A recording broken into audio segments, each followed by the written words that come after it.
mga kayanggaw! Welcome sa Dear Esperanza YouTube channel.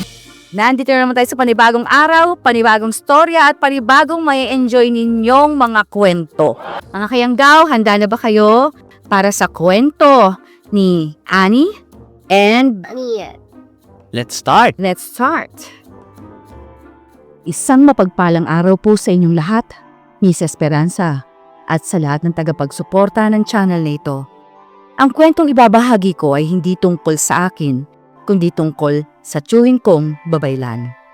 Bata pa ako ng mga panahon na yon pero tandang-tanda ko mga pangyayari.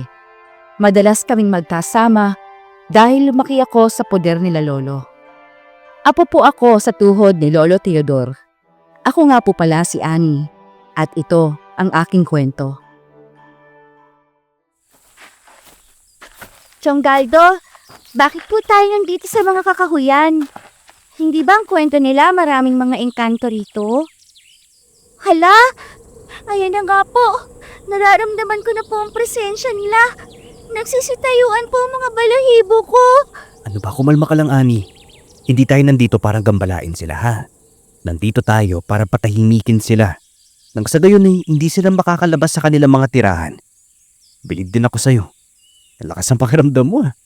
Sigurado ako ikaw ang magmamana ng pagiging babaylan ko balang araw. Eh kung ako man po ang mapili, tatanggapin ko po yun. Ano po ba ang gagawin natin dito? Baka po magalit ang mga engkanto kapag may ginawa kang hindi maganda sa kanila tapos gaganti sila sa atin. Ano ba, wala akong gagawing masama. Manood ka lang, ha? Ito ang gagawin ko. Tira mo tong pausok na dala ko. Papausukan ko lang sila para maisarang lagusan palabas sa kanilang tirahan. Bilisan niyo na po yan dahil natatakot na po talaga ako.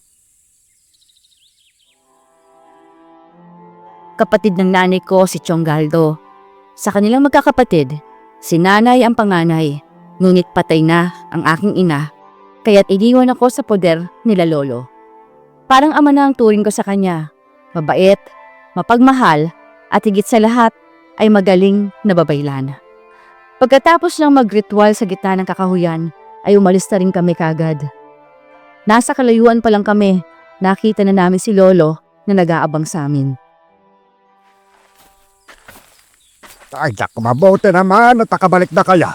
Galda, may balita kay masama raw ang pakiramdam ni Warren. Puntahan mo siya doon sa bahay niya, ha? Dito kasi galing ang asawa niya at hinahanap ka. Sige po, Lolo. O, Ani, gusto mo po bang sumama sa akin? Opo, gustong-gusto ko pa naman pong makita ang panggagamot ninyo. Kumuha ka muna ng mga dahon dun sa likod ng bahay, ha? Ihanda ko lang yung iba pang mga gamit. Opo. Ay, kawali, ha? Sama ka ng sama dyan sa tiyuhin mo kahit hindi ka pa nakakain, eh. Magpaiwan ka na at kumain ka na muna riyan. Hindi pa naman po ako nagugutom, Lolo. Okay lang po ako. Galdo, baka mapano ng batang yan sa kakasama sa'yo, ha? Bibilin lang po kami ng pandesal dun mamaya. Alam niyo naman po yung si Ani. Simula pagkabata niyan eh. Sunod yan ang sunod sa akin. Pagkatapos kong kumuha ng mga dahon, agad na kaming umalis ni Chonggaldo sa bahay para pumunta kina Kuya Warren. Nadatnan namin siyang mataas ang lagnat, nakatago sa makapal na kumot at takot na takot. Kuya Warren, maupo po kayo para makapagsimula na po ako magtawas sa inyo, ha? Galdo, masama ang pakiramdam ko. Hindi ko kayang bumangon, eh. Masakit ang ulo ko pati ang katawan. Para kong pinapahirapan. Ipilitin niyo po. Pinapahina lang po ng masamang nilalang ang inyong katawan. Gamit ang kanilang kapangyarihan. Hindi ko po kayo papabayaan, ha? Chong, saan ko po ilalagay itong mga dahon? Diyan sa tabi ng insenso. Magpapausok ako habang nagre-ritual. Ani, doon ka na muna sa labas, ha? Dito na lang po ako. Gusto ko po masaksihan ang gagawin ninyo kay Kuya Warren. Sige. Ikaw ang bahala. Sa tuwing nang gagamot si Chong, lagi kong tinatandaan kung anong ginagawa niya. Gusto kong gawin yon balang araw. Ang nakakatuwa pa dito, may kakayahan din akong makaramdam ng mga presensya na masamang nilalang sa paligid. Gumawa ng ritual si Chong habang nagpapausok. Nang matapos na, biglang nanghina si Kuya Warren. Teka, ano nangyayari sa akin? Bakit nawawalan ako ng lakas? Alam ko na po ang nangyari. Kinukuha ng masamang nilalang ang inyong lakas. Ang gumagambala sa inyo ay isang aswang na imlan na mula pa sa dimensyon ng mga engkanto. Aswang na imlan? Ngayon lang ako nakarinig ng ganyan ah. Dahil minsan lang naman sila lumalabas. At kapag nandito na sila sa mundo ng mga tao, nananakit sila ng mga tao.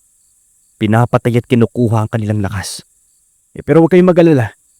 Meron akong pangontra na ibibigay sa inyo. Ito po. Isuot niyo po ang kalmen na ito. Naku, salamat talaga, Galdo.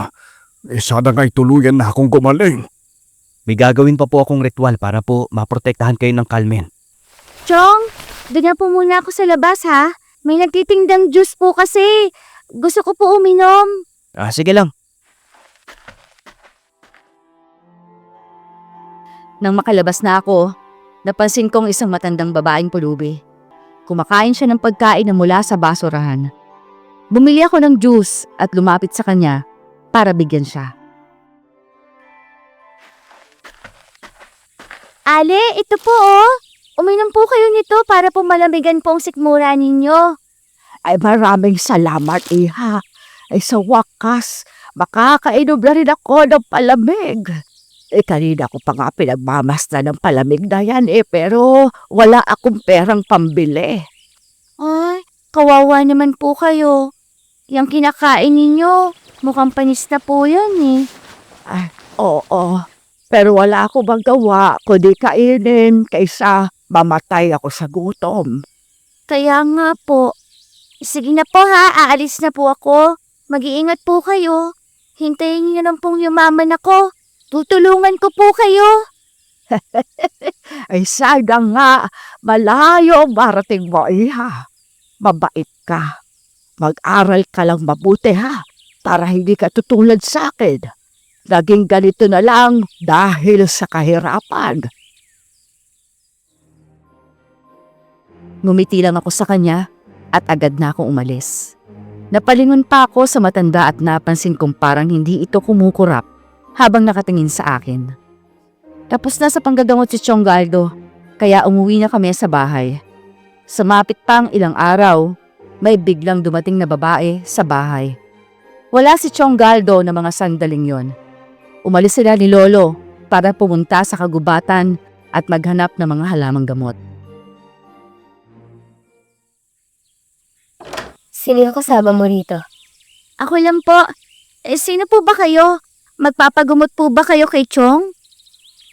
Wala naman ako sakit para magpagamot ako. Ako si Jean. Jean? Kayo po ba ang kakambal ni Chong na tiyahin ko? Shahe? Opo. Ako po si Annie. Anak po ako ni Marcela. Yung panganay po ninyong kapatid. Bigla niya akong hinawakan sa pisngi at ngumiti siya sa akin. Nakaramdam ako ng malamig na hangin habang nakahawak siya sa akin. Ramdam kong may itim na aurang bumabalot sa kanya. Maya-maya pa, dumating na sina Lolo at Chong Galdo.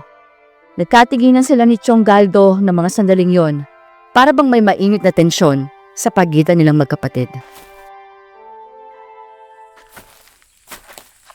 Chong, hindi po ba kayo natutuwa dahil dumating na po ang kakambal ninyo? Hindi po ba, sabi ninyo sa akin, gusto niyo siyang makita kahit saglit lang? Marami pa akong gagawin. Ilalaga ko pa itong mga dahon para mapainom ko mamaya sa mga pasyente ko. Para ka ng doktor nila. No, daig ko pa ang doktor kesa naman sa katulad mo. Di ako umuwi dito para manggulo. Akala ko pa naman nasasabi kayo makita ko. Sasabik kami po, lalo na ako. Galdo, gawin mo na ang mga kailangan mong gawin. Sige na. Ano yun? Bakit parang hindi natutuwa si Chong sa pagdating ng kakambal niya? Natutuwa siya, kaya lang may mga dahilan kung bakit siya umiiwas. Ay, Jean, tumuloy ka na sa loob. Huwag na po. Naghahanap na lang po ako ng ibang mauupahan. Ay, balak mo na bang tumira dito? Opo. Ayaw po ba ninyo? Ay, natural gusto ko, Apo. Ikaw talaga. Meron akong kubo yan. Pwede kang doon tumira. Medyo malapit lang din dito sa bahay. Hindi mo na kailangan maghanap ng mauupahan. Talaga po? Oo naman na po. Natutuwa ako dahil naalala mo pang umuwi sa amin. Ang buong akala ko mamamatay na kung hindi ka man lang nakikita. Ani, ihahatid ko lang muna si Jin sa kubo niya ha. Tulungan mo ang Chonggaldo ba? Opo.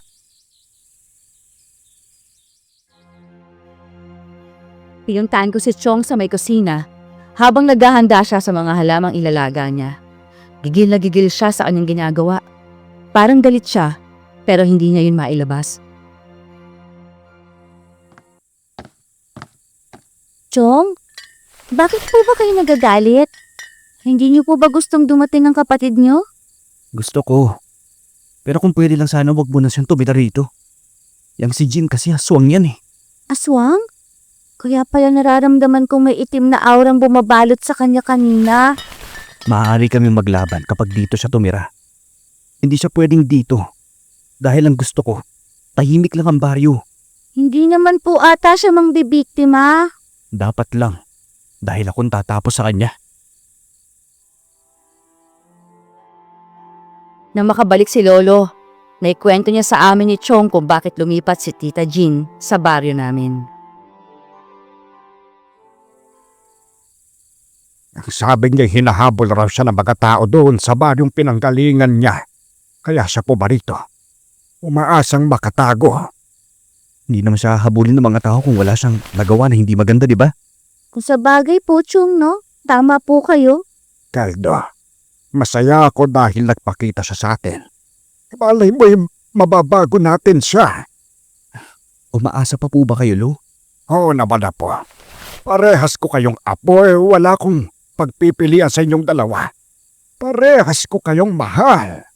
Chong, baka po kayong may kakayahang baguhin ang kapatid ninyo. Tsaka po hindi po bang sabi ninyo sa akin, hindi lahat ng mga aswang masama?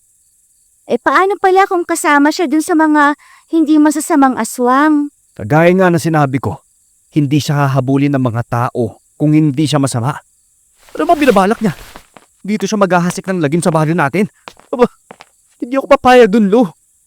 Nakausap ko na siya. At nangako siya sa akin na hindi siya gagawa ng paraan para maglaban kayo. Pinangahawakan ko ang kanyang pangako. Hindi umimik si Chong, pero alam kong hindi siya naniniwala. Makalipas pa ang ilang araw, pumasyal si Tita Jean sa bahay. At sa tuwing magkakarap sila ni Chong, laging may mainit na tensyon sa pagitan nilang dalawa, pero nagagawa silang pakalmahin ni Lolo. Ngunit, dumating ang araw na wala si Lolo sa bahay at dumating si Tita Jean.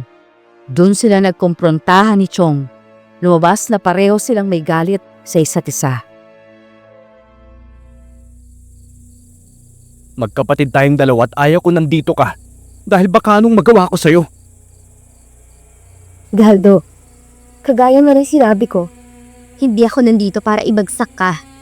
Natatakot ka ba dahil may lahi din akong babaylan?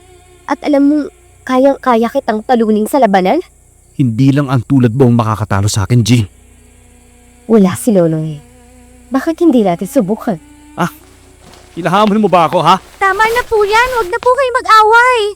Ngayon nga lang po kayo nagkita tapos mag-aaway pa po kayo. Hindi po ba pwedeng dapat happy lang po tayo? Alam mo, umalis ka na, Jean. Hindi ka namin kailangan ni Lolo. Kailangan ako ni Lolo. Wala kang karapatang paalsin ako. Sa baryong to, kayo lang ang nakakaalam na aswang ako. Ano kaya ang sasabihin ng mga tao kapag nalaman nila na ang kinikilala nilang maputi at magaling na babaylan ay may kapatid na aswang? Hindi kaya magbabago ang tingin nila sa'yo, Galdo? Alam ko ang dahilan kung bakit ka nandito. Hindi ako papayag na masira mong reputasyon ko bilang isang babaylan. Itong tatandaan mo, ha? Kahit kapatid kita, tatapusin kita kapag may nagawa kang hindi maganda. Mayroong bakas ng takot sa mukha ni Tita Jean nang sabihin niyo ni Chong Galdo. Tumakbo si Tita Jean paalis sa bahay at tumalikod rin si Chong. Hindi ko alam kung sino ang unang pakakalmahin ko sa kanila. Pero naisip kong mas kailangan ako ni Tita Jean, kaya't sinundan ko siya. Napatigil ako sa paglalakad nang makita ko si Tita at ang matandang pulube na nag-uusap. Habang hindi nila ako napapansin, dahan-dahan akong lumapit. Alam mo, Iha, kahit anong gusot ay kayang ayusin, basta't usapang pamilya. Pero sinasabi mong galit ka sa kapatid mo mukhang malala nga yan. Hindi ako makikipag-ayos sa kanya kahit anong mangyari. Ganyan kalalim ang galit mo sa kanya. Opo. Hayaan niyo po at mapapahina ko rin siya. Sino? O, wala. Aalis na po ako. Salamat sa pakikinig sa mga kwento ko. Sumasabog sa galit si tita sa paglalakad pabalik sa kubo niya. Lumapit ako sa matandang babae at mukhang nagulat naman siya nang makita niya ako.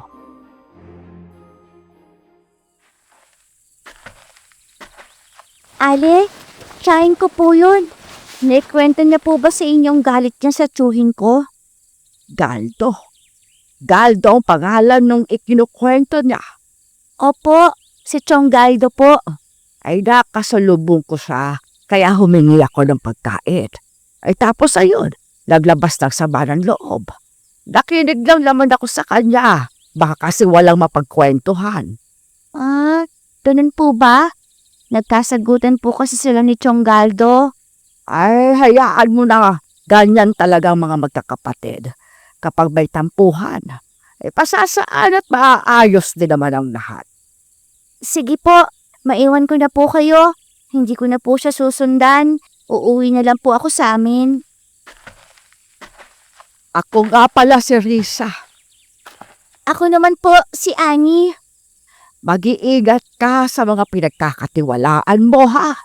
Hindi lahat ng akala mong tagapagligtas o mabait ay totoong mabait. Napakunot ang aking noo dahil bigla akong naguluhan sa sinabi niya. Agad nang umalis sa matandang babae at nang nakabalik na ako sa bahay ay saktong dumating si Lolo. Doon ko naman naisipang usisain si Lolo tungkol kina Chong dahil wala ito sa bahay.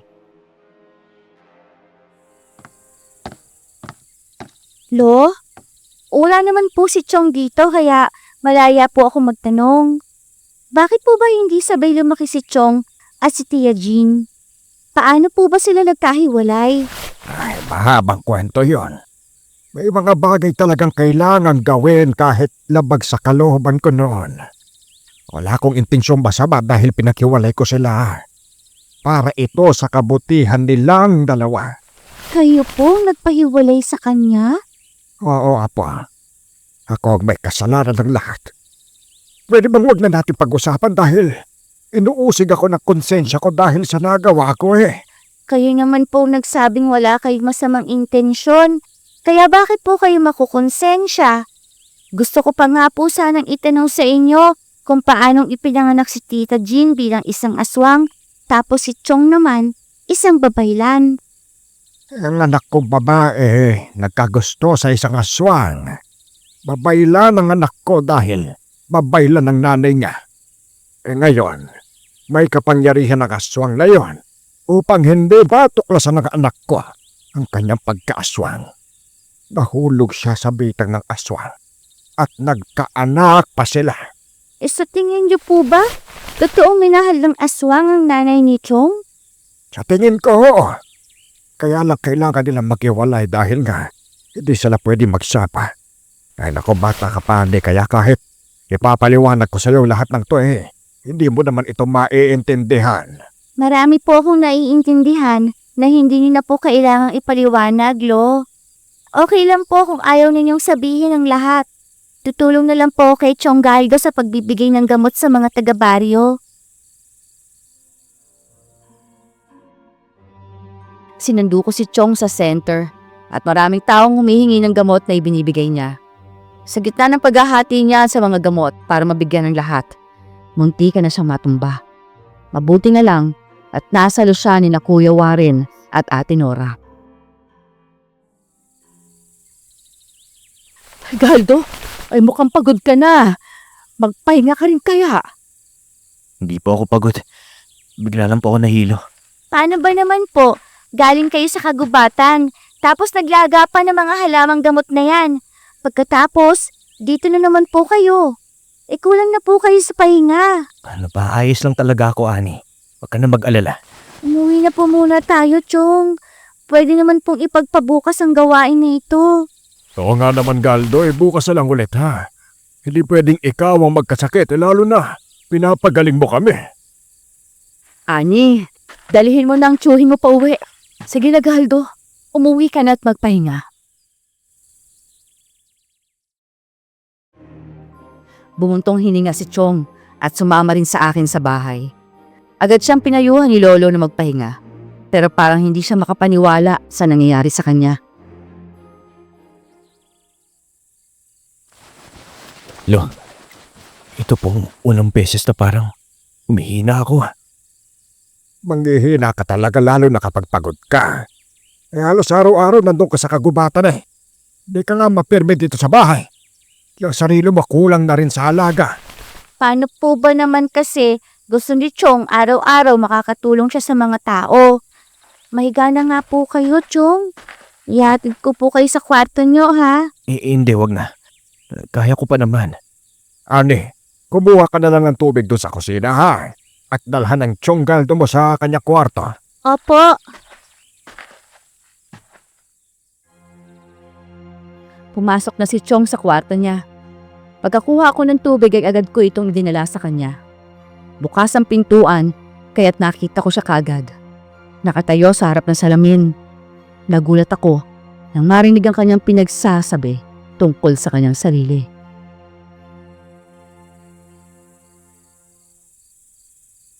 Mahina ka. Inuubos na ng mga taong lakas mo pero hindi mo pa rin iniisip yun. Umasta kang bayani kahit hindi mo naman kaya. Walang kwenta ka talaga, Galdo. Wala kang kwenta! Chong! Bakit niyo naman po pinagsasabihan ng ganyan ng sarili ninyo? Dahil yun naman talagang totoo, Ani. Mahina ako. Wala akong kwentang babay lang dapat sa akin. Mamatay na lang ako. Huwag niyo po sabihin yan, Chong.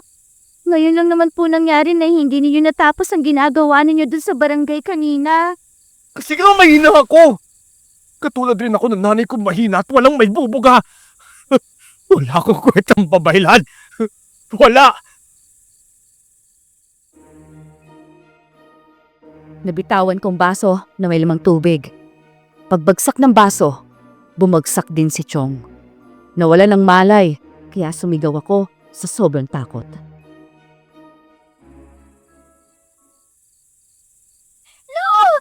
Lolo, si Chong! Ano nangyari? Ako, Chong mo. Galdo! Galdo, gumising ka. Ano nangyari sa'yo?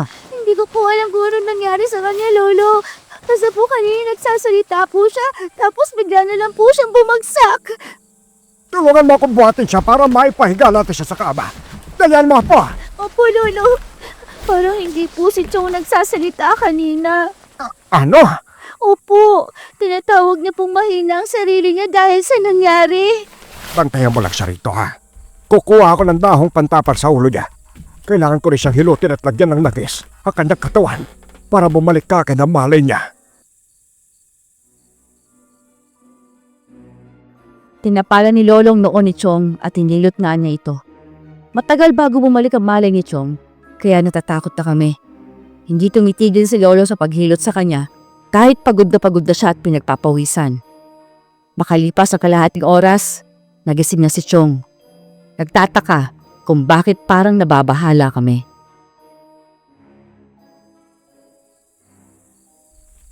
Lo, anong ginagawa niyo? Hindi mo ba naaalala? Bigla kang nawala ng malay. Di ka, ano? Opo. Tapos sabi niyo pa nga po, bago kayo nawala ng malay, mahina po kayo at walang kwenta. Kinakausap po ninyong sarili ninyo sa salamin. Kinukutsa po ninyong sarili ninyo. Totoo bang nagawa ko at nasabi yun? Bakit hindi ko man lang maalala? Pero di bale. Maraming salamat sa inyo, ha? Matutulog na lang ako. Bukas meron ba akong gagamutin sa baryo? Si Aling Pising. Gigisingin na lang kita mamaya kapag hapunan na. Ay sige na, magpahinga ka na. Ani, wag na muna nating gambalayan ang tiyong mo ha. Opo, Lolo.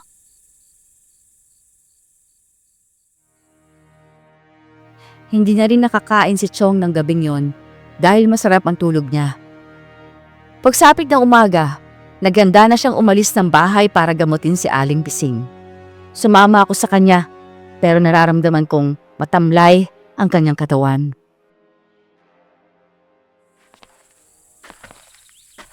Umamin po kayo sa akin. Masama po bang pakiramdam ninyo? Di nga. Maayos naman ako kaya lang parang nangihina ako, Ani. Huwag mo nang banggitin kay Lolo ha, dahil mag-aalala pa yun. Naku! Kailangan malaman ni Lolo yan para po hindi na kayo payagang manggamot. Hindi po ba dapat kapag masama ang pakiramdam ninyo, hindi kayo nang gagamot? Chong, baka po may masamang mangyari sa inyo. Napakaya ko naman. Sasabihin ko naman kung hindi ko kaya eh.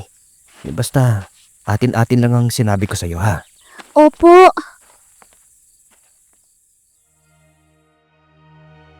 Habang ginagamot naman ni Chong noon si Aling Pising, munti ka na siya matumba pero lumalaban siya. Sa unang pagkakataon, nakita kong dumugo ang ilong niya habang nanggagamot. Natapos ang panggagamot, ngunit hinang-hina siya. Maraming nagtataka pero lagi niya lang sinasabi na masama ang kanyang pakiramdam.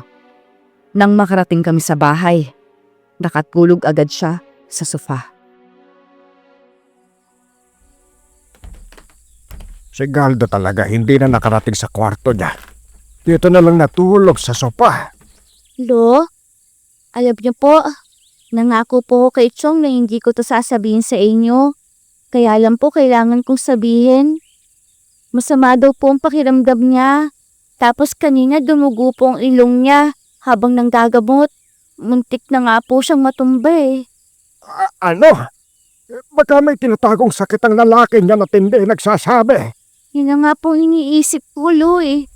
Ayaw naman po niyang umamin. Ayan, kumikilos na siya. Ay, Galdo. Galdo, gumisik ka muna at mag-usap tayo ha. Lo, bakit po ganyan makatitig si Chong? Parang masakit po ang titig niya sa inyo. Galdo, huwag mo akong titignan ng ganyan. Ano itong sinasabi ni? Sigilan niyo ako. Gusto ko lang itanong kung kumusta ka. Hindi ko kayo kailangan. Lumayo kayo sa akin! Chong, bakit naman po ninyo tinulak si Lolo? Pare-parehas lang kayo mga walang kwenta! Kailangan pa ba kayo mamatay? O kung mas maganda, ako na mismo ang papatay sa inyo! Chong, ano po bang pinagsasabi ninyo? Arat ko, honey, ang sakit na balakak ko. Huwag ka napilayan ako sa ginawa ni Galdo! Tinulungan ko si Lolo na makatayo. Pagkatingin ko kay Chong, nakahawak na siya sa kanyang ulo at parang naguguluhan sa nangyayari.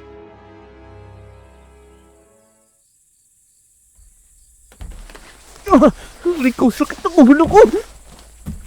Ano po nangyari sa inyo? Teka, ayos na po ba kayo, Lo? Huwag mo akong tinatanong, kasalanan mo to eh! Po? Bakit ko naman po gagawin niyo sa inyo? Hindi niyo po alam, Chong. Parang hindi na po kayong kausap namin kanina. Parang ibang tao. Oo nga, may sinaktan mo pa ako. Tatanong lang naman ako eh. Teka, ano po nangyayari sa akin? Naku, Lo, pasensya na po ha, pero hindi ko po talaga sinasadya ang mga nangyayari. Ewan ko. Basta hindi ko alam ang mga nagawa ko. Ano po?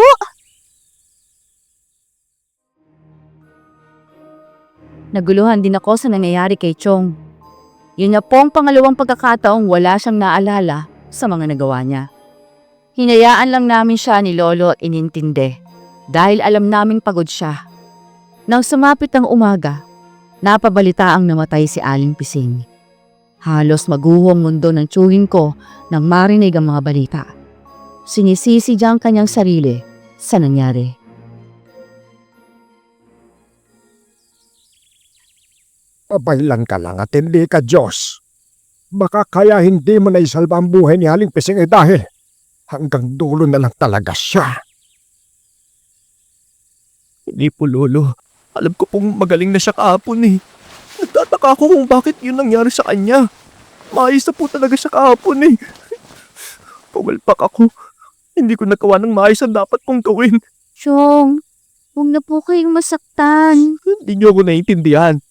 Hindi ninyo alam ang nararamdaman ko. Naiintindihan ka namin na po. Ang ayaw ko lang naman mangyari ay yung sisihin mo ang sarili mo sa pagkamatay ni Aling Pising. Ay hindi tama yan. Ano na ngayon ang sasabihin ng mga tao sa akin? Chong, hindi naman po mahalaga kung anong sasabihin ng mga tao. Ang mahalaga po ginawa ninyong lahat para po makatulong. Wala po kayong pagkukulang. Kailangan ko pumunta sa bahay ni Aling Pising. Gusto kong makausap ang kanyang mga natitirang kamag-anak. Sinundan naman namin ni Lolo si Chong Galdo. Nang makarating kami doon, agad siyang sinalubong ng ibang taga-baryo.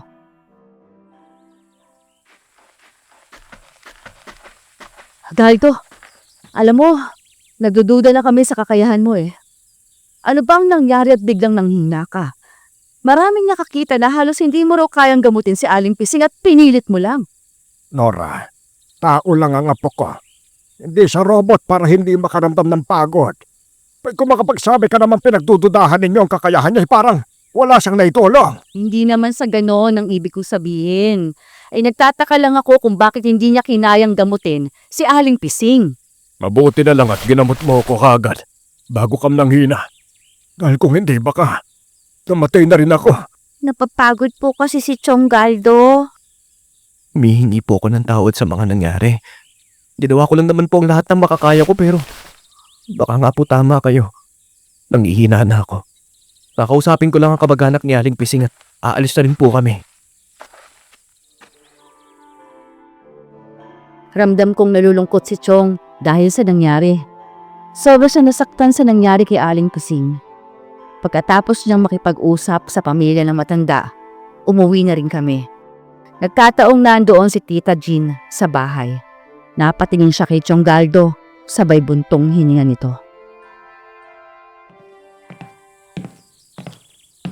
Galdo, hindi mo talaga ginamot ang matandang yan? Marami akong mga kwentong narinig tungkol sa'yo. Dahil kapatid kita, ayoko naman sanang marinig na nawawala na ang kakayanan mo bilang papailan. Hindi nawala ang kakayahan ko. Jen, sa sobrang pagod ni Galdo kaya hindi niya nagawa ng maayos ang pagre-ritual. Kaya yata hindi niya napagaling si Aling Pising. Itiis lang po ang ibig sabihin nun. Mahina po siya. May kakulangan ka bilang isang babaylan. Bakit hindi mo subukan magpaturo sa mga shaman? Para mas lalo pong lalago yung kaalaman mo. Kulang ka ba sa basbas? Tama na, Jen. Hindi tamang sabihin mo yan sa kapatid mo. Ay bakit mo sa tatawagin mahina? Malakas si Galdo. Marami na siyang napagaling na mga tao. Marami siyang aswang na pinatay. Kaya paano siya magiging mahina? Kung ganun pala, bakit hindi niya niligtas sa kamatayan ng matandang yon? Dahil tama ka, Jean. Mahina nga talaga ako. Ano? Masaya ka na ba? Mahina ako. Wala akong kwentang babaylan. Makakalis ka na. Mahinit ang ulo ko ngayon, ha? Ayokong mag-away tayong dalawa dahil lang sa kahinaan ko. Umatras si Tita Jean at agad itong umalis. Pabagsak na umupo si Chong Galdo sa upuan at biglang napahagulgol. Napahawak siya sa kanyang dibdib habang umiiyak. Apo, tahan na. Tama na yan. Alam kong nalulungkot ka sa mga nangyayari pero mas lalo kang maghihina kapag dadamin mo ang pagkabigo mo ngayon. Normal lang naman po yan, Chong. Hindi ko matanggap ang mga pangyayari. Kahit pa sa mga pakiramdam ko, sinubukan ko siya pagalingin eh. Alam kong nagawa ko pero hindi ko maintindihan kung paano siya namatay. Pagsubok lang ito sa buhay mo bilang isang babaylan. Lakasan mo ang iyong loob, ha? Mapay ka na po muna ako. Gusto ko po muna mapag-isa.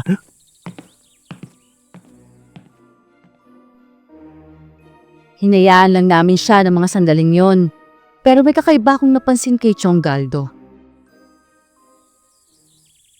Lolo, alam niyo po ba na may napansin ako kay Chong? Yan bang parang paminsan-minsan, hindi siyang kausap natin? Anong ibig mong sabihin, ha? Para pag mayroong gumagamit sa katawan niya, lalo na kapag pagod po siya. Napapasin mo rin ba ang bagay na yan? Ako rin naman. Parang may sumasanib sa kanyang masamang demonyo kapag pagod siya o kaya nangihina. Malakas nga ang kutob kong siya ang nagpapahina kay Galda. Opo, parang tama nga po hinala ninyo.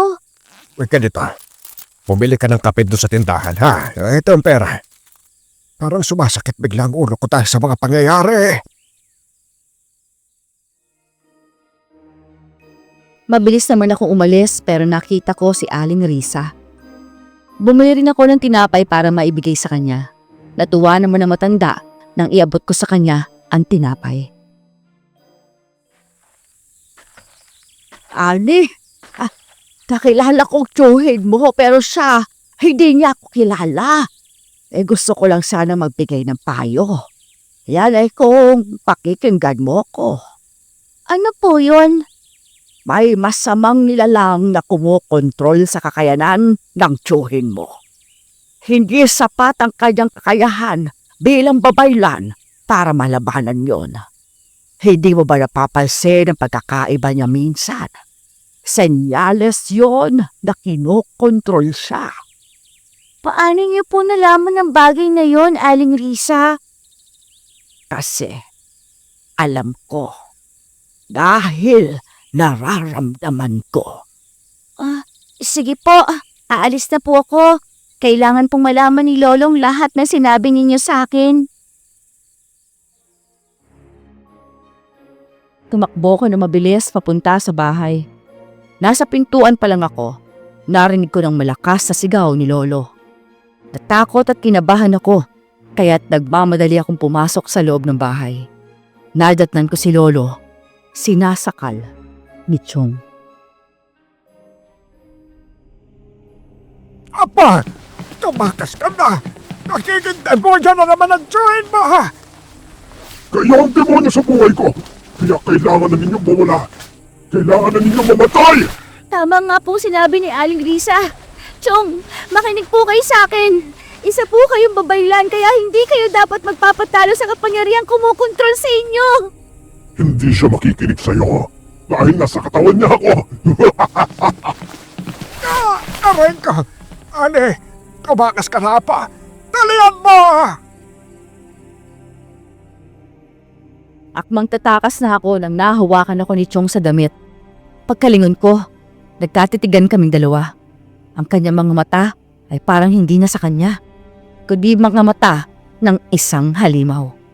Maitim yon at mayroong mga ugat na kulay itim din. Papakinabangan kitang bata ka! Hindi kita sasaktan! Magagamit kita! Hindi po kayo mahina. Labanan po ninyo. Kung hindi ako aalis sa kanyang katawan, hindi siya babalik Hindi ako makapaniwalang kaya ninyong talunin ang espiritu ni Chong. dahil mahina siya! Babalik ako! Hindi ka makakawala sa akin, Nani! Biglang natumba si Chong sa sahig matapos ng mga sandaling iyon. Una ko munang tinulungan si Lolo dahil parang napuruan siya sa ginawa ni Chong Galdo. Apa, ayos lang ako. Si Galdo na ang unahin mong tulungan at baka tabago kang ulo niya sa sahig. Lo, hindi po si Chong ang nananakit sa atin, kundi mayroon po talagang gumagamit sa kanyang katawan. Kapag pumahina siya, pinapasok ng nilalang na yon ang katawan niya. Alam ko na po. Alam ko hindi magagawa ni Galdo na saktan tayong dalawa. Huwag kang mag-alala. Gagawin ko ang lahat upang malaman kung anong nangyayari. Bangako ka sa akin, ha? Bangako kang hindi mo sasabihin sa ibang tao ang nangyari sa tiyuhin mo. Pangako po, wala pong makakaalam sa nangyayari kay Chong. Kailangan po natin siyang protektahan, Lo. Maraming salamat sa pag-intindi sa sitwasyon natin na po. Sige na, puntahan mo ng tiyuhin mo at tulungan mo siya. Siya pala, kahit kay Ginny huwag mong sasabihin, ha? Opo. kada gising ni Chong, sumasakit ang kanyang ulo. Wala siyang lakas at nakahiga lamang. Hindi na namin binabanggit ni Lolo ang mga nangyayari sa kanya dahil ayaw namin masaktan siya. Alam namin ni Lolo na makakadagdag lang kami sa mga problema niya. Nang sumapit ang gabi, narinig kong mayroong bumukas ng pinto. Agad akong bumangon at nakita ko si Chong na lumabas. Ginising ko si Lolo para sundan si Chong.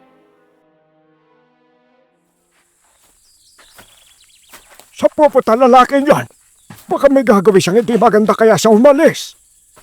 Malakas din po ang kutob ko na may masama siyang binabalak, Lo. May dala po siyang palakol. Sana lang walang makakita sa kanya. Kawawa naman po si Chong, Lolo. Ano kayang magagawa natin para pumutulungan siya? May paraan ako naiisip. Kahit hindi ako babaylan, natuto ako sa paggawa ng mga ritual upang malaman kung ano ang mangyayari sa isang tao kapag nawawala sila sa sarili. Itinuro iyon ng asawa ko sa akin noon. Bukas na bukas gagamutin ko si Galdo. E paano po kung hanggang bukas sasanib sa kanyang demonyo? Walang sanib na nagtatagal. Parandalian lang ang lahat kaya alam kong magagawan ko ito ng paraan. Habang naglalakad kami, nakita ko si Chong na may hinarang na isang lalaki. Lasing ito. Itinuro ko yun kay Lolo, kaya tumigil kaming dalawa at naghintay kung anong gagawin niya. Bigla niyang pinalo ng palakol ang taong yun at sa takot, umatras kami ni Lolo. Dalian mo! Dalian mo at baka makita niya tayo! Wala sa sarili ang tsuhin mo! Paano yun nagawa ni Chong? Nangilala siyang tagapagligtas pero ngayon naging halimaw na po siya. Hindi po kaya ang masamang elementong sumasanib sa kanya yun. Madalas kasi siya nang gagamot ng mga taong may sanib na masamang elemento, Lolo. Hindi ko alam pero isa lang ang nasisiguro ko. Gustong sirain ng masamang nilalang ang tsuhin mo. Ginamit niyang pagkakataon ng pagiging malungkot ng tsuhin mo at ang pagkabigo para malaya siyang makapasok sa katawan ni Galdo.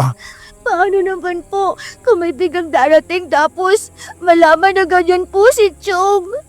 Hindi natin nahayaang magyari ang bagay na yun, ha? Pumasok ka na sa bahay at itong tatandaan mo. Isara ang pinto ng kwarto mo. Siguraduhin mo na nakalak para hindi niya mapasok at baka masaktan kay Apo. Tumango naman ako kay Lolo at yun nga ang sinunod ko. Sobra ako nasaktan sa mga nakita ko. Di ako makapaniwalang ganun na ang tsuhin ko ngayon. Ang mabait at mapagmahal kong tsuhin ay naging isang kriminal. Kinaumagahan, nagkakagulo mga tao sa labas ng bahay. Hindi namin alam kung nakauwi na si Chong. Hinarap namin ni Lolo mga tao at nagulat kami nang malamang may nakakita kay Chong sa ginawa niya kagabi.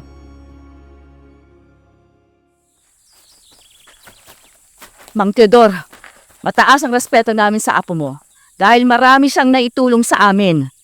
Pero ano itong balitang kumakalat na pinatay niya si Berting kagabi gamit ng palakol? Sino bang nakakita?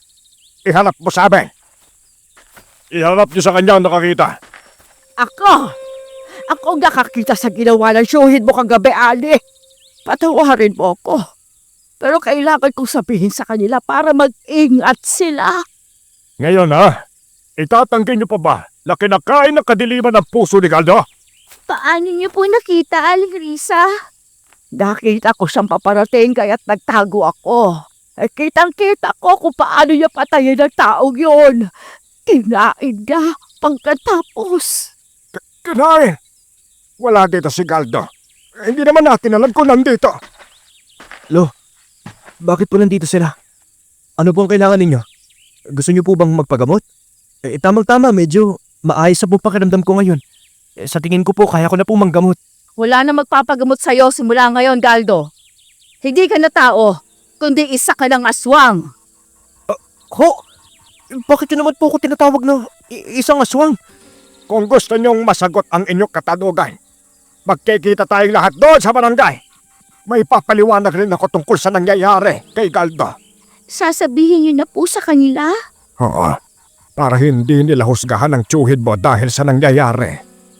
Ani, Lo, ano po ba nangyayari? Mamaya ako ipapaliwanag sa iyo ang lahat, Apo.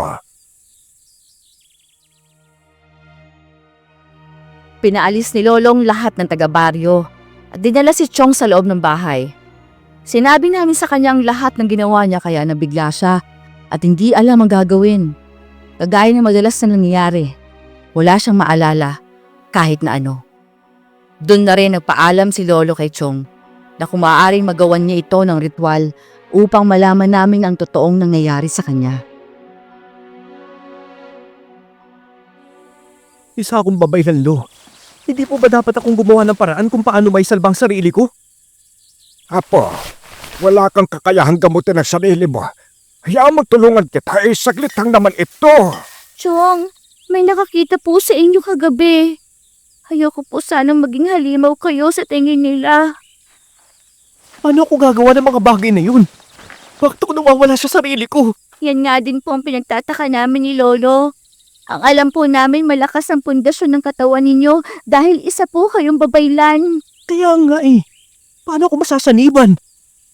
Sa tuwing mahina ka, Apo, maaaring nangyayari din ang sanib kapag tulog ka o minsan kapag emosyonal ka. Sige po, Lo.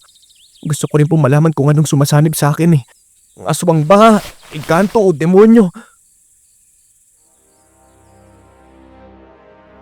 Naupo si Chong kaya sinindihan ni Lolo ang mga kandilang puti at pinalibot yon sa kanya. Nagsagawa si Lolo ng ritual mula sa librong binabasa niya. Naglagay siya ng langis sa isang maliit na palanggana. Sinindihan rin ni Lolo mga dahon at pinapausok niya yon habang hinahampas sa katawan ni Chong. Maya-maya, tapos ng ritual. Binabasa na ni Lolo ang guhit na namumuo sa langis. Ang langis na malinaw kanina, ngayon ay naging kulay itim na.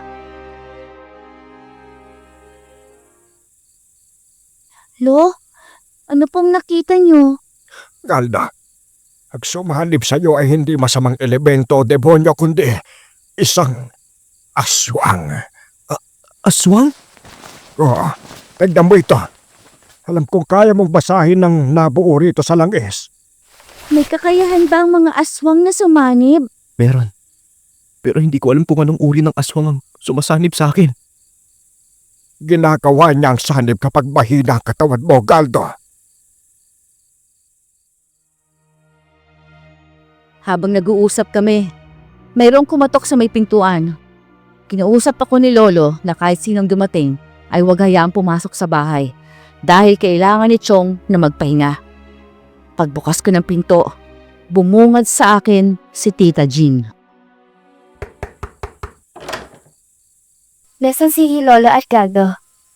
Tita, ano po kasi ang sabi po ni Lolo hindi raw muna sila haharap ng bisita. Hindi naman ako bisita. Masama po kasi ang pakiramdam ni Chong Galdo. Gusto ko lang naman sanang malaman kung totoo ang sinasabi nilang pumatay si Galdo kagabi. Ipapamukha ko lang sa kanya na mas halimaw pa siya kaysa sa akin. Kahit ako ang aswang. Huwag na po. Huwag niyo naman pong dagdagan pa ang mga iniisip niya. Ano pong nangyayari sa kanya? Bawal po kasi sabihin. Umalis na lang po muna kayo. Si Lolo na lang po ang tanungin ninyo kung sakaling magkita po kayo. Wala pa sana siyang balak umalis noon pero agad ko na siyang tinalikuran at isinara ko ang pintuan. Pagpasok ko, tulog na noon si Chong. Niyaya ako ni Lolo na pumunta sa barangay at makipag-usap sa mga tao. Iniwan namin si Chong sa bahay dahil na rin sa takot na baka bigla siyang saniban ng aswang at masaktan niya ako. Nang makarating kami doon, nag-aabang na mga taga-baryo sa amin. Kanina ka pa namin inaabangan dito, Mang Theodore. Makikinig kami sa paliwanag mo. Ang totoo niyan ay matagal nang nawawala sa sarili si Galdo. Hindi ka namin alam kung bakit pero ngayon, nasagot na rin ang aming katadugan. Mayroong aswang na siyang sumasanib sa katawan ni Galdo kapag siya'y mahina. Ano? Paano naman siyang sasaniban gayong isa siyang babaylan? Ipaliwanag mo sa amin. Kagaya nga ng sinabi ko, Kapag mahina siya, pinapasok ng kaluluwa ng aswang ang kanyang katawan. Gusto niyang sirain si Galdo. Gusto niyang pabagsakin ang apo ko bilang isang babaylan. Alam niyo naman po, nasimulat sa pool na hindi masama si Chong. Sana naman po ay maniwala kayo. Gusto man naming maniwala, pero meron namang nagsasabing halimaw si Galdo. Hindi sa halimaw. Kailangan niya ng tulong ninyo. Sana naman ang tulungan ninyo sa ngayon, no? Nagmamakaawa ako sa inyo. Kung ano man ang nangyayari sa kanya, sana bumalik na siya sa normal. Natatakot ka kaming lahat sa kanya. Maraming paliwanagan ang nangyari sa barangay ng araw po na yun. Lahat sila hindi makapaniwala sa nangyari kay Chong Galdo. At nang makabalik na kami sa bahay, gising na ang tiyuhin ko. Nakangiti siya sa amin, pero may lungkot sa kanyang mga mata.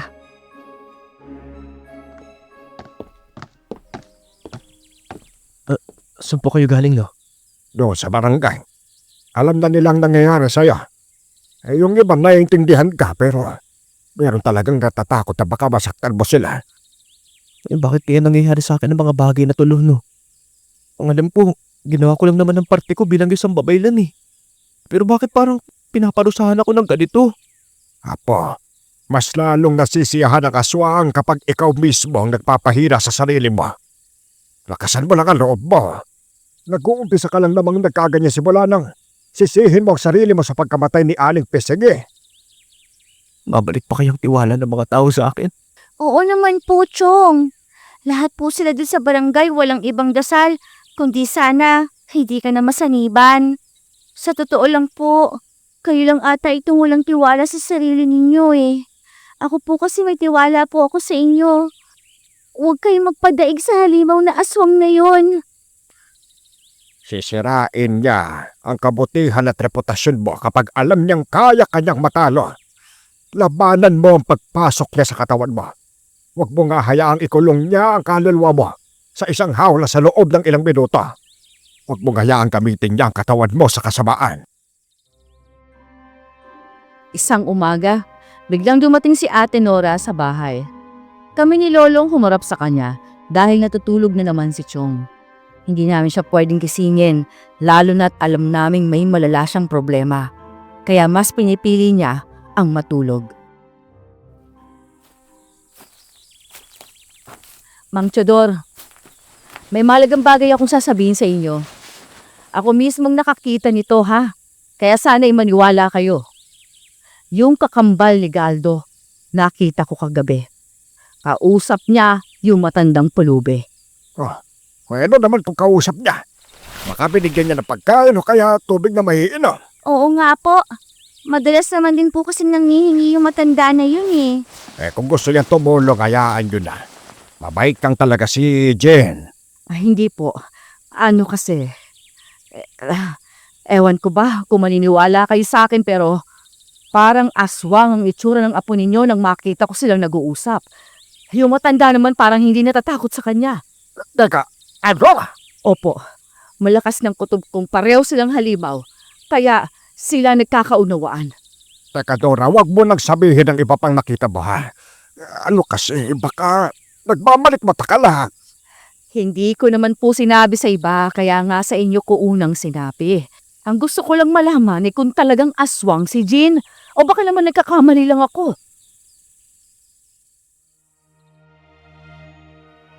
Hindi nakasagot si Lolo ng mga sandaling yon. Umiwas siya kaagad sa ganung usapan.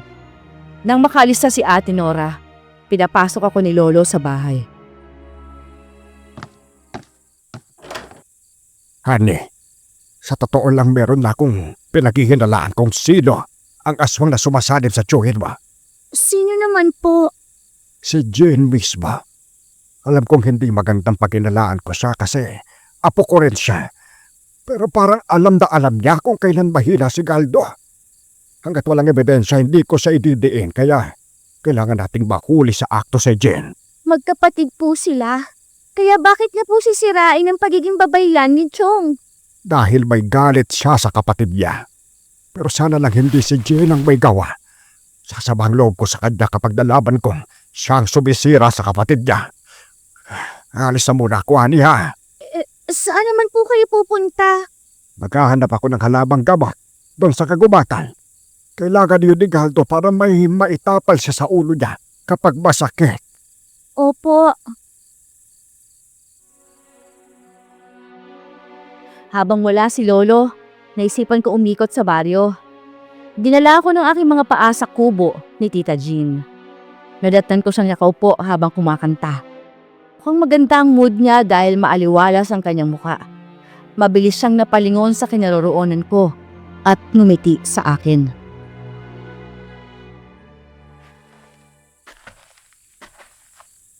Oh, Ani, napasyal ka. Wala ka bang gagawin sa bahay niyo ngayon? Bakit hindi mo alagaan yung kiwin mong lagi sinasaniban ng masamang espiritu? Natutulog po siya ngayon. Hindi po kasi matanggap ni Chong ang nangyayari sa kanya. Kaya siya nagmumukmok sa kwarto niya. Alam mo, may mga bagay talagang hindi permanente sa mundo eh. Kinilala siyang magaling na babaylan eh. Pero ngayon, kriminal at halimaw na ang tawag ng mga tao sa kanya. Kung ako kay Galdo, titigil na ako sa pagiging babaylan. Wala na siyang mapapala dyan. Tita, baka po hindi ninyo alam na nung wala po kayo rito, isa siyang magaling na babaylan.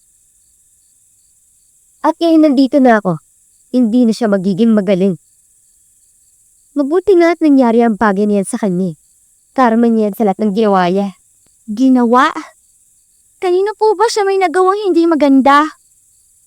Sa akin, wala kang kaalam-alam kung ano ang ginawa nila sa akin. Sinasabi ko na nga ba eh, tadhana na ang gagawa ng paraan kung paano ko makakaganti sa kanila. Kaya po ba kayo bumalik para makaganti? Hindi naman sa ganun, Ani. Baka sabihin mo sa kanila ang lahat ha. Nagbibiro lang naman ako. Pero basta, masaya ako sa mga nangyayari. Tumalikod siya. Sumasayaw habang kumakanta. Isa lang ang naiisip ko. Baka nga tama si Lolo Teodor na may kinalaman siya sa nangyayari kay Chong Galdo. Nang sumapit ang gabi, niyaya ako ni Lolong pumunta sa bahay ni Tita Jean para manmanan ang kilos nito. Lo, paano po kapag nalaman ni Tita na sinusundan po natin siya? Hindi naman niya malalaman. Sana po hindi talaga si Tita Jean ang sumasanib kay Chong. Kasi po masasaktan si Chong kapag malaman niyang kapatid niya mismo ang sumisira sa kanya. Kaya nga, Ani, kailangan mapigilan ko siya kaagad.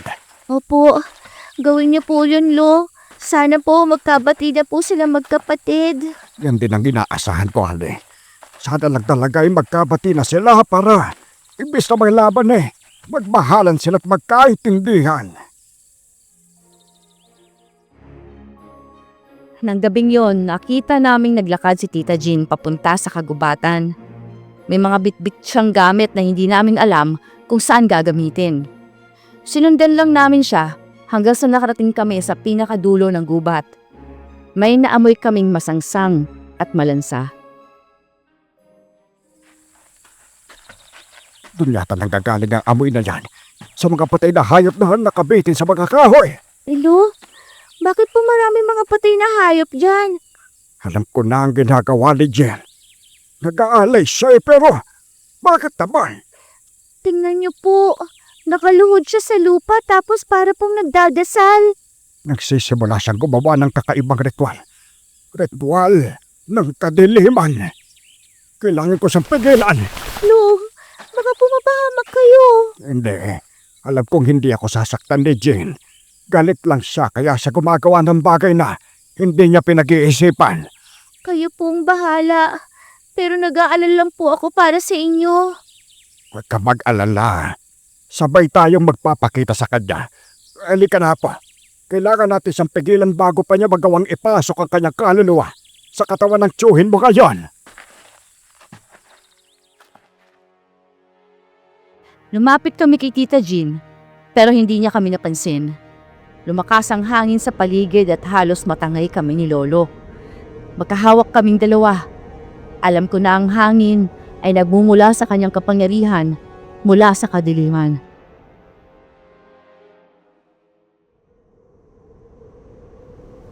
Hayaan mo kung hiramin ang katawan mo, Galdo! Jin! Tumigil ka! Hindi. Anong ginagawa mo rito? Nandito kami para masubaybayan ang kilos mo. Hindi na ako nagkakabaling ikaw ang may kagagawan. Kung kaya nagtagano si Galdo. Para mo ito nagawa. Bakit gusto mong sirain ang kapatid mo sa mata ng mga tao? Kaya pala masaya ka sa mga nangyayari kay Chong. Dahil kayo pala ang may pakanaan ng lahat. Hindi ako papayag na maging masaya kayo. Habang ako, miserable dahil sa pagkatao ko. Walang pumili na maging aswang ka. Hindi ako natutuwa noon na isa kang aswang. Nasaktan ako. Pero wala akong magawa dahil aswang ang tatay mo. Sa kabalasan, ikaw ang nagmana sa kanya at si Galdo naman ang nagmana ng pagiging babaylan ng nanay mo. Kaya niyo ba ako itinakwil?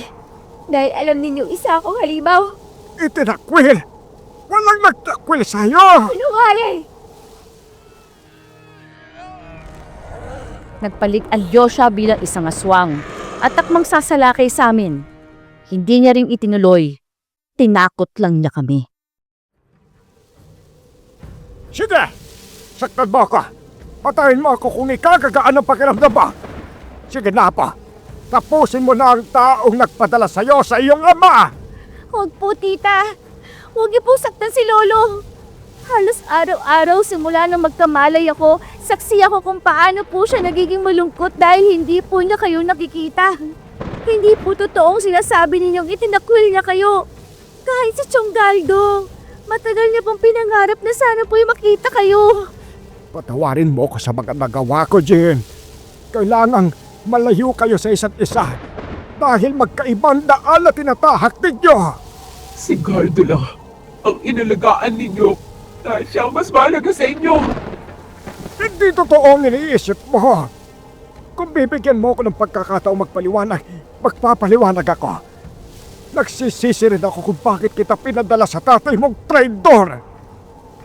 Ang tatay ko lang ang nag-alala at nagmamahal sa akin. Hindi totoo yan. Hindi ko alam kung buhay pa magtatay mo patay na pero gusto lang na kayong pag-awahayin ng kapatid mo. Maniwala ka sa akin, parehas ko kayong mahal ni Galdo. Hinayaan niyo akong malayo. Tapos sasabihin mo mahal mo ako. Gusto mo pa na ako doon eh. Kaya hinayaan kong dalhin ka ng tatay mo para maprotektahan ka. Kapag mananatili ka sa poder namin, papatayin ka ng mga tao. Nalaman nilang aswang ang tatay mo noong mga panahon yon. Natakot ako na baka patayin ka rin nila. Tama ka. Walang lansin ang utak ko. Hindi ko nilalansi ang utak mo. Nagsasabi lang ako ng totoo. Ako ang may kasalanan kung bakit ka napasama sa poder ng tatay mo. Kaya ako na lang ang gantihan mo, huwag si Galdo. Lalo pa siyang nagalit sa sinabi na yon ni Lolo, kaya malakas siyang sumigaw. Umalingaw-ngaw ang boses niya sa buong kagubatan. Nakakatakot siya. Isa siyang nilalang na maitim ang katawan at may malalaking tenga. Mayroon din siyang guhit sa noo na parabang may halong engkanto. Lu, bakit po ganyan ang itsura niya? Anong uri po ba siyang aswang? Siya ay isang aswang na imlan. May lahi talaga silang engkanto at alam kong yun ang napapasin ba. Naiinggit po ata siya kay Chong kaya siya bumalik para sirain ang buhay niya bilang isang babaylan. At malakas ang kutob kong hindi siya lumaki na punong-puno ng pagmamahal. Kaya siya ay may inggit sa kanyang puso. Wala naman po ata siyang balak na saktan tayong dalawa. Tingnan po ninyo, nakatingin lang po siya sa atin, Lo. Parang binabasa niya tayo kung talaga nagsasabi kayo ng totoo sa kanya. Jen, alisin mo ang galit at poot sa puso mo. Hindi ko sinasadyang saktan ka po. Sa kagustuhan kong iligtas ka laban sa mga kapwa ko tao. Pinadala kita sa tatay mo. Ang tatay mo ang naging ugat ng lahat. Siya ang tunay na masama. Hindi ako o ikaw. Hindi ako maniniwala sa'yo. Sa ngayon pala, alam ko na nakinapapian mo si Galdo. Bigyan mo ako ng pagkakataon upang iparamdam sa'yo kung gaano ka kahalaga sa amin. Mapawi kami sa'yo. Unti-unting bumalik si Tita Jean sa pagiging anyong tao. Napaupo siya sa lupa at umiyak. Ramdam kong sakit na nararamdaman niya. Sinira niyang gamit sa paggawa ng ritual. Ang mga hayop na buhay pa na nakatali sa mga kahoy ay agad din niyang pinakawalan. Halimaw ka man sa paningin ng iba pero sa akin hindi. Apo kita. Tao ka sa paningin ko. Sasaktan ako ngayon, Jean, dahil ang akala ko bumalik ka para makasama mo kami. Yung pala, may masama kang pinabalak. Masisisi mo ba ako, Lo? Masisisi mo ba ako kung magalit ako sa'yo gayong alam kong hindi mo ako minahal? Ayaw mo akong alagaan dahil aswang ako. Marami ang nangyari ng mga bata pa kayo ni Galdo. Ang nanay mo ay pinatay ng tatay mo. Ang tatay mo ang may kagustuhang dalhin ka. Kapag hindi kita pinadala, papatay niya si Galdo. Para naman sa akin yun ang mas nakabubuti. Mas nakabubuting lumaki kayo ni Galdo na malayo sa isa't isa. Masakit sa akin kapag nakita kong maglalaban kayong dalawa. Patawarin niyo na po si Lolo. Nagmamakaawa ko sa'yo. Patawarin mo ko, Apo. Itigil mo na ang pagsanib kay Galdo. Maawa ka sa kapatid mo. Ipakita niyo naman po sa akin na hindi kayo natatakot. Walang natatakot sa'yo rito kasi nga hindi ka namin kinikilala, Halimaw. Mahal ka namin, Jean. May tumutulong sa akin sa paggawa ng ritual. Paano makasanib ako kay Galdo? Aalis na po muna ako. Kailangan kong mag-isip. Teka, saan ka naman pupunta? Huwag ka nang umalis, nagmamakawa ko sa'yo. Hindi ka namin kakabalain sa kubo. Dito ka lang, ha, Jean. Huwag mo na kaming iwan ng kapatid mo at ng pamangkin mo.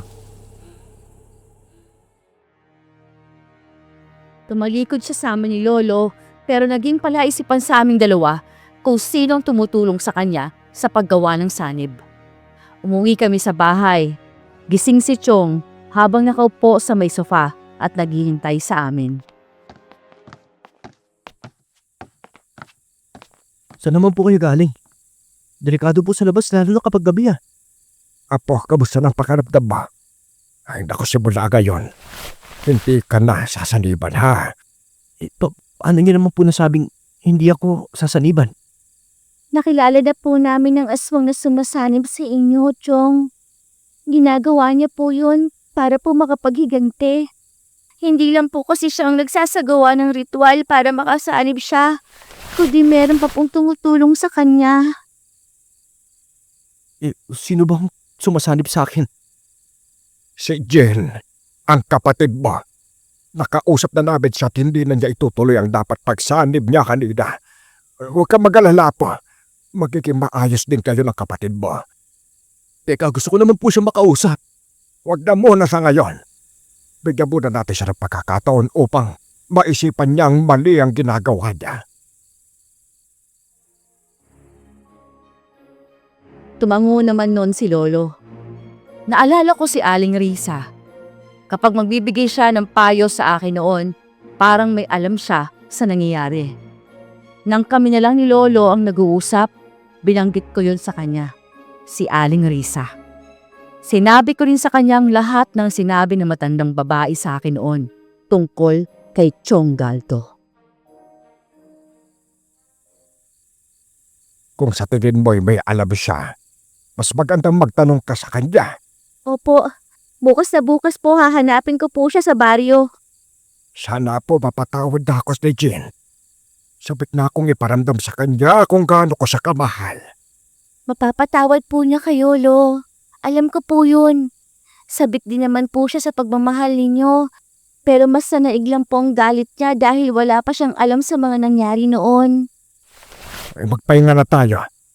Sana bukas pagkagising natin maging maayos na ang lahat. Nang sumapit ang umaga, umalis ako sa bahay para hanapin si Aling Risa sa baryo. Hindi ko na siya nakita. Nagtanong-tanong ako sa mga tao sa baryo pero lahat sila nagtaka rin sa biglaang pagkawala ni Aling Risa. Madalas ay tumatambay si Aling Risa doon sa harap ng bahay ni Ate Nora. Kaya pinuntahan ko rin siya sa bahay niya upang magtanong. Oo nga no.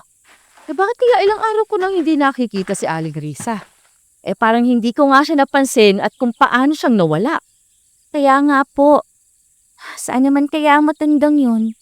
May mahalagang bagay pa naman akong itatanong sa kanya, pero bigla po siyang nawala. Baka naman lumipat sa ibang lugar at doon na naman namumulubi. Hayaan mo na. Hindi naman natin siya lubos na kilala. Bigla lang naman niyang pumunta dito sa baryo. Uuwi na po ako. Ibabalita ko lang po kay Lolo na hindi ko po siya nahanap. Ani, bakit kaya hindi mo tanungin ang tiyahin mo? Madalas sila magkausap Baka may alam siya kung nasaan si Aling Risa.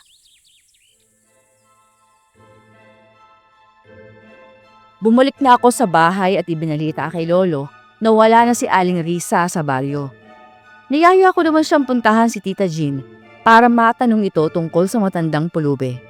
Noong una, ayaw pang pumunta ni Lolo sa bahay ni Tita Jean dahil gusto niyang makapag-isip ang babae. Ngunit sa huli, nagawa ko rin siyang pilitin. Hinarap naman kami ni Tita Jean. Hindi siya umiwas, kundi parang nahihiya siyang tumingin sa amin ni Lolo. No, bakit po kayo nandito? Gusto ko lang po sanang sabihin sa inyo na pinagsisisihan ko na ulit kawa ko kay Galdo.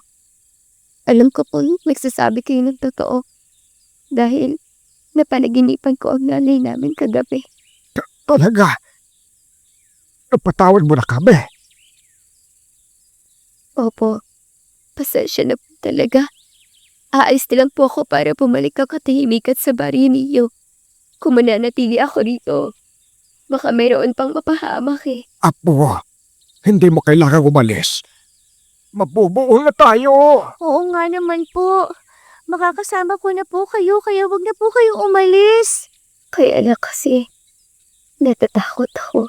Huwag kang matakot. Nandito kaming pamilya mo na handang ipagtanggol ka. Niyakap ni Lolo si Tita Jean. Napahugulgol sa iyak ang tiyahin ko. Siguro'y dahil mixed emotion siya nun. Saya, pagsisisi, at higit sa lahat, naramdaman niya na mahal siya ni Lolo. Sana, mapatawad ako ni Galdo. Gusto ko po siyang makausap. Hindi siya galit sa iyo. Alam na niyang nagawa mo, Apo. Tita, maitatanong lang po sana kami ni Lolo. Yung matandang pulube, nawawala po. Alam niyo po ba kung saan po siya makikita? Hindi na po kasi namin siya mahanap sa baryo Hindi siya nawawala. Kung inagtatago, nasa paligid lamang siya. Ano? Paano mo naman nasabing nasa paligid lang siya? Kauri ko siya, no? Isa siyang aswang na imlan. Lola ko siya. Siya ang nanay ng tatay ko. Siya mismo ang nagdala sa akin sa lugar na to para mahanap si Galdo. Masira at mapatay. Nung una yung dinampakay ko, pero mas nanaig ang ingkit sa puso ko. Damang-dama ko ang pagmamahal ninyo kay Galdo. Bagay na hindi na ibigay sa akin ng lola ko. Kung ganon, hinuuto ka lang pala ng matandang yunani.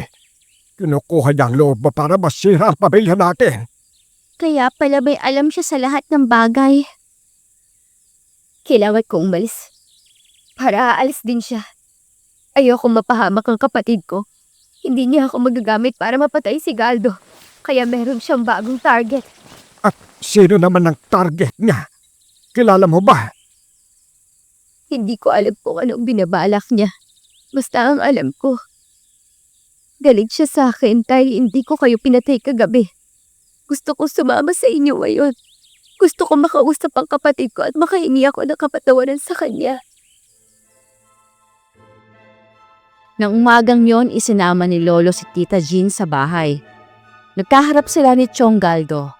Panayang iwas si Tita Jean ang tingin sa kanya pero bigla siyang niyakap ng tiyuhin ko. Jean, marami na ako napuntahan dahil nagbabakasakali ako mahanap kita. Yung pala ikaw ang nahanap sa amin Salamat sa galit mo. Dahil yun ang dahilan kung kaya ka nakauwi rito. Hindi ka ba galit sa akin? Hindi. Walang dahilan para maghalit ako sa'yo dahil naiintindihan naman kita eh. Noon pa man, napapansin ko nang mayroong hindi magandang nangyayari sa atin. Alam kong ikaw ang gumagamit ng katawan ko pero hinayaan lang kita. Bakit hindi mo ito nilabanan ko? Alam mo naman pala. Hindi mo ako kaya. Kapag lumabad ako, habang nandito ang kaluluwa mo sa katawan ko, baka mapatay kita. Yun ang iniiwasan kong mangyari. Salamat sa pagpapatawad mo sa akin, Galdo. Walang anuman. Simula ngayon, hindi na tayo maghihiwalay ha. Gusto ko naming makasama ni Lolo at Ani. Kaya huwag mo na kaming iiwan. Hindi na ako aalis. Hiyang-hiya ako sa mga nagawa ko. Habang nag-uusap sila, biglang sumakit ang ulo ko. Parang sasabog kaya tumakbo ko sa labas nang sa ganun hindi ako makasigaw sa loob. Napahawak ako sa aking ulo at muntik na akong mangudngod sa lupa. Aray! Ang sakit-sakit talaga ng ulo ko! Ani, ayos ka lang ba? Ikaw? Bakit ka nandito? Dahil alam kong hinahanap mo ko. At kayong nandito na ako sa harapan mo. Hindi ako papayag na magkabate ang magkapatid. Akong nagpalaki kay Jean, kaya dapat ang apo ko lang ang magibabaw sa mga mata ng tao. Hayop ka! Isa kang halimaw! Bigla niya akong tinapik sa balikat. Nawala ang pananakit ng ulo ko ng mga sandaling yun.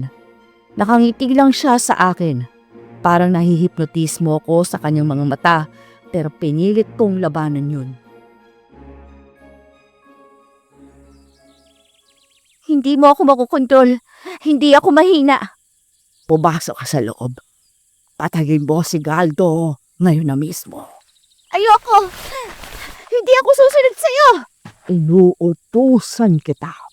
Pumasok ka at patayin ang tsuhin mo mahina at walang kwentang babaylan ngayon na mismo. Wag! Ayoko! Demonyo ka! Hindi! Bakit ko siyang hamakpangamuha pa ako? Para akong tinutulak ng malakas na hangin papasok sa loob ng bahay ng mga sandaling yun. Dumiretso ako sa kusina at kumuha ng kutsilyo. Hindi ko yun gustong gawin, pero ang katawan kong kusang kumikilos. Papalapit na ako sa kinaroroonan nila nang mapansin ako ni Lolo. Ane, bakit may dala kang kutsilyo? Bakit parang naninigas ang katawan mo? Lolo, kinukontrol ko ako. Hindi po ako ang may gusto nito. Sa tingin ko, si Lola ang may kagagawa. Dado, gumawa ka ng paraan kung paano mo siya mapipigilan. Papatayin ka niya kapag hindi ka kumilos. Si Ani ang gagamitin niya laban sa'yo. Sige, ako nang bahala sa kanya. Ani, kumalma ka lang ha. Bawas sa akin ko kapangyarihan niya kumukontrol sa'yo. Chong, hindi ko na po kayang pigilan. Kusang tumakbo mga paa ko papunta sa kinaroroonan ni Chong. Sasaksakin ko na siya, pero inawakan niya ako sa ulo. Sabay usal niya ng dasal. Kusang nalaglag sa kamay ko ang kutsilyo ng mga sandaling yon.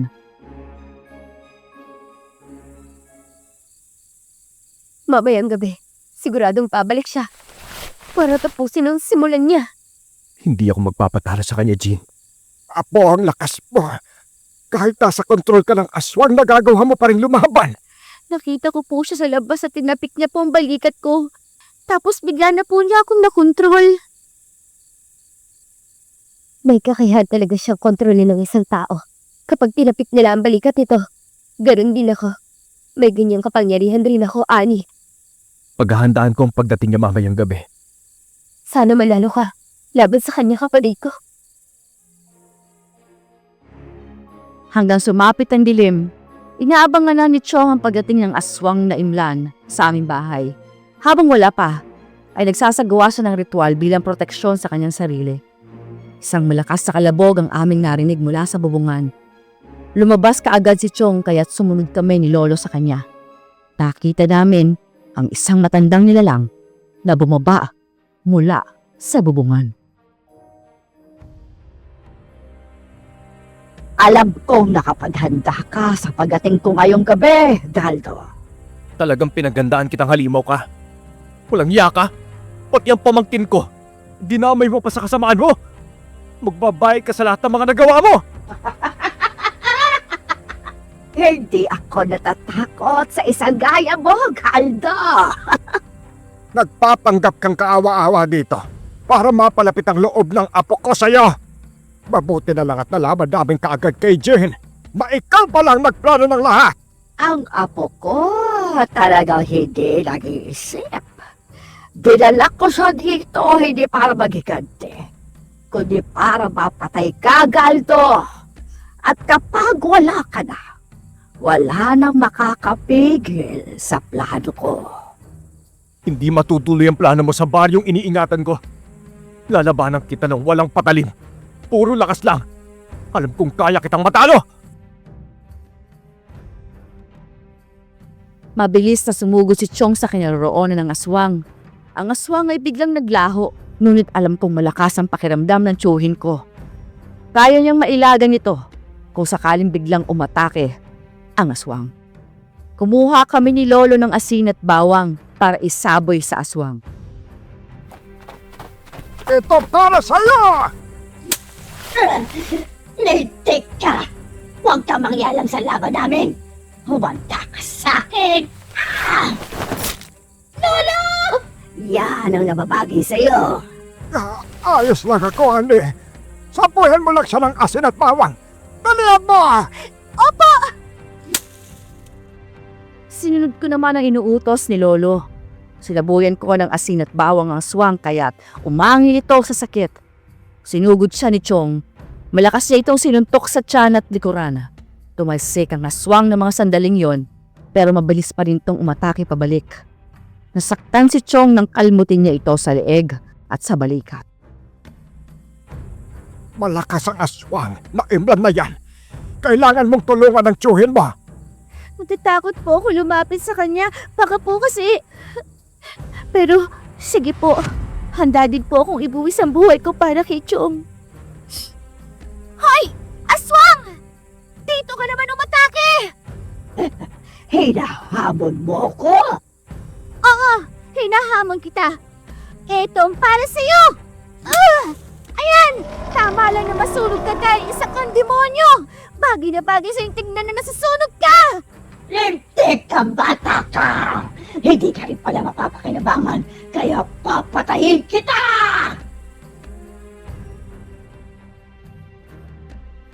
Lumutang ang aswang papunta sa kinaroroonan ko, kaya tumakbo ko para makatakas. Biglang may sumunggab sa aswang. Pagtingin ko, 2 aswang na ang naglalaban.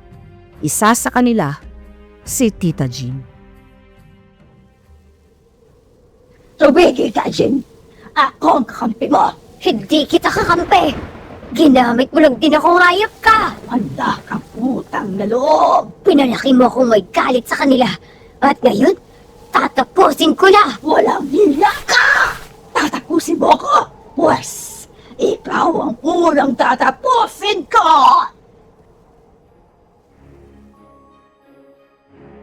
Buong lakas niyang hinagi si Tita Jean, kaya't napasigaw ito nang tumama ang kanyang likuran sa puno ng malaking kahoy. Sumugod naman si Chong Galdo sa kalabang aswang. Sinabuyan ko ito ng asin nang sa ganon, matulungan ko si Chong. Napasigaw ang aswang at nagwawala nang matamaan ang kanyang mga mata.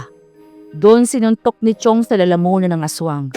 Hinila ang mahabang itong tainga at tiningot ng malakas. Hinuli niya rin sa buhok ang aswang sabay sakal sa halimaw. Ngayon na ang katapusan mo! Hindi pa! Kahit ibaon mo pa ang lahat na makakuha mo sa akin, hindi pa rin ako aatras! Tama na ang kasamaan! Ako ang tatapos sa'yo! Sabay-sabay natin sa tapusin, Jin!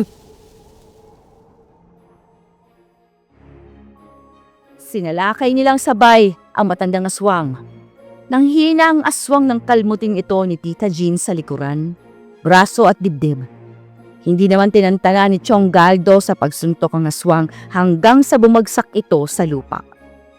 Mabilis na nag-usal ng ritual si Chong Galdo. Napapansin ko na sa tuwing bumibigkas siya ng dasal, ay nanghihina ang aswang at umuusok ang kanyang katawan. Ituloy nyo na yan! Tapusin na ninyo ang masamang aswang na ibnan! Hindi ko akalaing magagawa mo ito sa akin.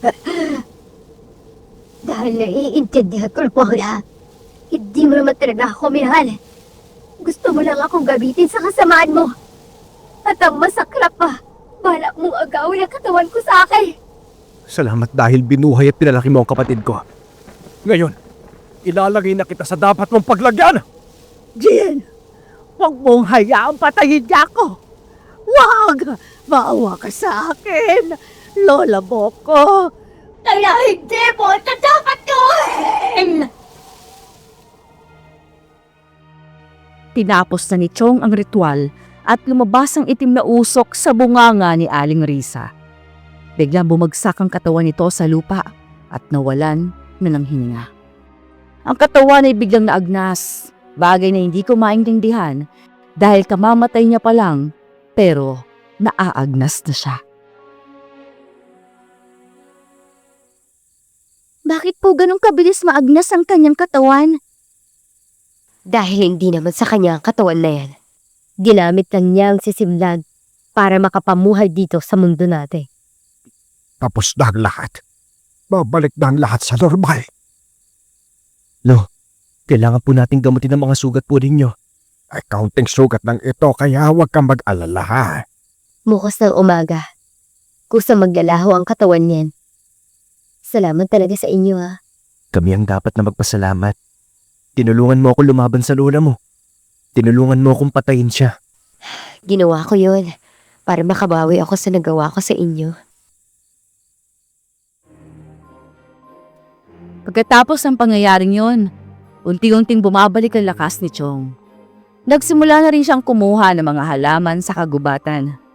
Natutuwa kong nakikitang nagkakaayos na silang magkapatid at mukhang gusto pang magtulungan laban sa masamang nilalang. Pwede na akong mamatay. Dahil nakita ko na kayo magkasama. Hindi pa po sapat ang pinagsamahan natin. Kung maaari lang po, pilitin po ninyong tumagal sa mundong to para makasama ko pa po kayo. Hindi ba itong madalas natin pinag-uusapan noon, Lo? Na kung makakabalik si Jean, ipapakita natin sa kanya kung gaano natin siya kamahal. Oo. At ngayon nandito na nga. Tinupad ang may kapalang dasal ko na sana balang araw, makikita ko pa si Jean bago ako mamatay. Masaya po ako para sa inyo. Sana po ituloy na po ang kabutihan sa puso ninyo, Tita Jean. Wala lang dahilan pa para maging masama ako. Kayo ang dahilan kung bakit sinisikap kong mabuhay. Di lang isang mabuting nilalang kay lumaki ako kasama ng masasamang nilalang. Nang tuluyan ng makabangon si Chong sa nangyayari sa kanya, naglakas loob siyang humarap sa mga tao upang sabihing magaling na siya. Ang iba gusto ng patunay, ngunit mayroon namang ibang naniniwalang kaya na niyang panindigan ang pagiging isang babaylan. Natutuwa ako at maayos ka na, Galdo. Alam mo, ipinagdarasal kita na sana'y bumalik ka na sa dati. Ikaw na laging nagliligtas sa lahat ng taga-baryo sa anumang sakuna na gawa ng mga masasamang elemento. Maraming salamat po sa mga dasal ninyo. Simula ngayon wala nang gagambala pa sa baryo. Gagawin kong lahat para maprotektahan ko po kayo. Ako bilang kapatid ni Galdo, ay handa rin ako tumulong sa kanya para sa katahimikan ng baryo. Bay, mabuti naman at nagkakasundo na kayong dalawa, no? Kaya nga po Salamat nga pala sa lahat ng naniniwala sa apo ko. Meron lang ibang taong nadismaya sa nangyayari pero hindi ibig sabihin nun tuluyan na kaming nawala ng tiwala sa kanya. Chong, Tatlo na po tayo lagi ngayon na manggagamot dahil nandito na po si Tita Jean. At sigurado kung mas lalo pa akong lalakas. Dahil may aswang tayong kasama. Ano ba? Baka may makarinig sa inyo ha. Kapag nalaman ng mga naaswang ako, mga amatay sila sa takot. Tumawa ako ng mahina at niyakap ang tiyahin at tiyuhin ko. Dahil nagsasanib puwersa silang lumalaban sa mga masasamang nilalang. Walang nakakatalo sa kanila. Ang mga pangyayaring yon ay hindi ko makalimutan hanggang sa pagtanda ko. Dahil nagbigay yon ng malalim na leksyon sa akin. Hindi lahat ng kaawa-awang pagmasdan ay tunay na kawawa. Kadalasan, sila pa yung tunay na masama. Sa kasalukuyan, may asawa na ako at mga anak. Ang mga tiyuhin at tiyahin ko ay matatanda na rin at may mga sari-sarili ng pamilya. Matagal rin po akong nag-aaral bilang isang babaylan, bilang tagapagmana ni Chong Galdo. Hanggang dito na lamang po ang aking kwento. Maraming salamat po at more power sa inyong channel.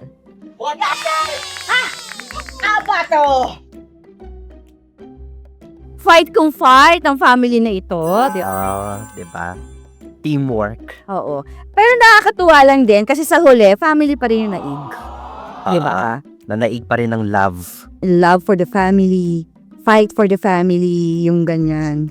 Ayun. Ang ini-expect ko, kala ko susukuan na nila si diba? Si Jean. Si Jean, yes. Ayun. Mga kayanggaw, ay sana ay nagustuhan ninyo at na-enjoy ninyo ang ating kwento ngayon at nakapulutan ng matindihang aral, lalo na pagdating sa pamilya. Yan. At maraming salamat sa patuloy na pagsubaybay, mga kayanggaw. Hanggang sa muli,